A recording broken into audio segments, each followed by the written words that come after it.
గ్లాస్తో 8 గ్లాసులు ముక్కలయ్యాయి. మనం ఉజ్జాయింపుగా మౌనంగా చూసుకొని ఒక 3/4 గ్లాసు వెల్లుల్లి రేకులు. ఇది మెంతిపిండి, ఆవు పిండి. మెంతులు ఆవాలు వేయించుకొని మిక్సీ పట్టుకొని ఇలాగా ఇందులో కలిపేసుకోవాలి.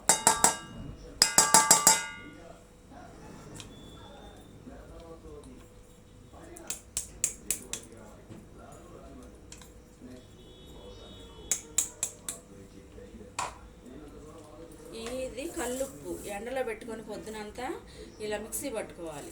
మిక్సీ పట్టుకొని వేసేసుకోవాలి. ఈ గ్లాస్తో 2 గ్లాసులు కల్లుప్పు, ఈ గ్లాస్తో ఒక 3/4 గ్లాసు ఆవాల్లో ఒక స్పూను మెంతులు వేసి వేయించి పొడి చేసి ఇలా వేసారనమాట. ఇది వచ్చేసి 2 గ్లాసులు ఉప్పు.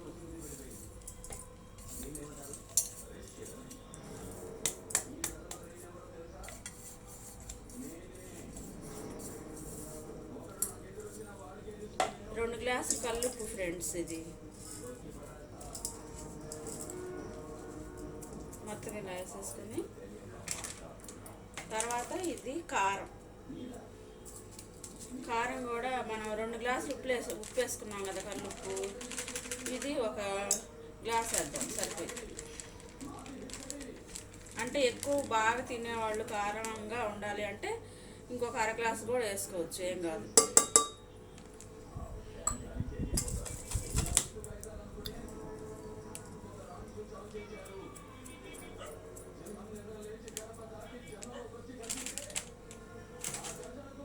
తర్వాత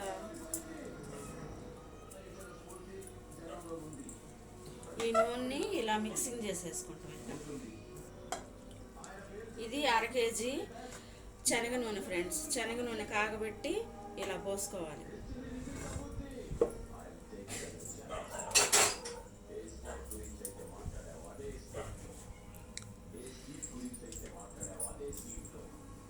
తర్వాత పసుపు కూడా 1 స్పూన్ వేసుకుంటే సరిపోతుంది, ఎక్కువేమైనాకల్లా 1 స్పూన్ చాలు.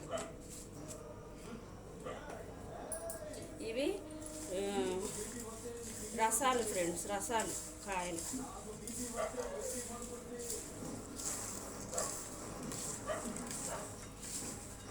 ఇదంతా ఇలా మిక్సింగ్ చేసేసుకొని మనం ఒక ప్లాస్టిక్ డబ్బా కానీ ఒక గాజు బౌల్లో కానీ ఎత్తి పెట్టేసుకొని ఒక 3 డేస్ దాకా మూత తీయకూడదు, తడి తగలనీయకూడదు. అంటు ముట్టు ఉన్నవాళ్ళు కూడా తాగకూడదు ఫ్రెండ్స్. ఇది పచ్చడిని తాగితే బూజు వస్తుంది అంటారు. డేట్స్లో ఉన్నవాళ్ళు తాగకూడదు అంటారు.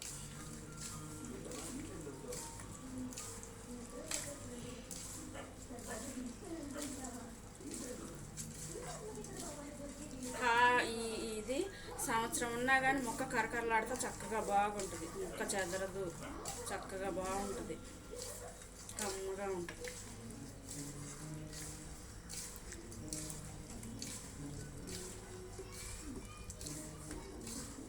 ఇంతే ఇలా కలిపేసుకొని మొత్తం ఇంకా డబ్బాకి ఎత్తేసుకొని పెట్టుకోవాలి.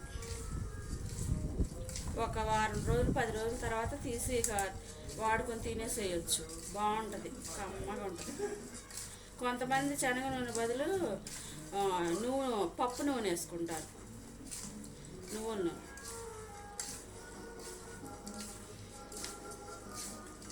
అది వేడి చేస్తుంది అంటారు, బాగా వేడి. అసలు ఆవకాయ పచ్చడే ఈ మెంతి పిండి ఆవు పిండి వేస్తాం కాబట్టి వేడి.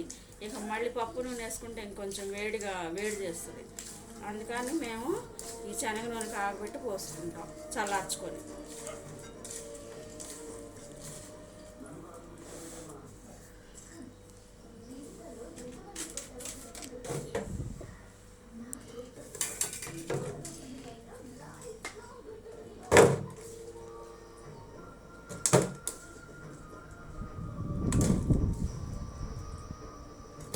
మొక్క పుల్లగా ఉంటే, కాయ అంత పుల్లగా ఉంటే అంత బాగా పచ్చడి కుదిరిద్ది.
ఇంతే ఫ్రెండ్స్, థ్యాంక్ యూ.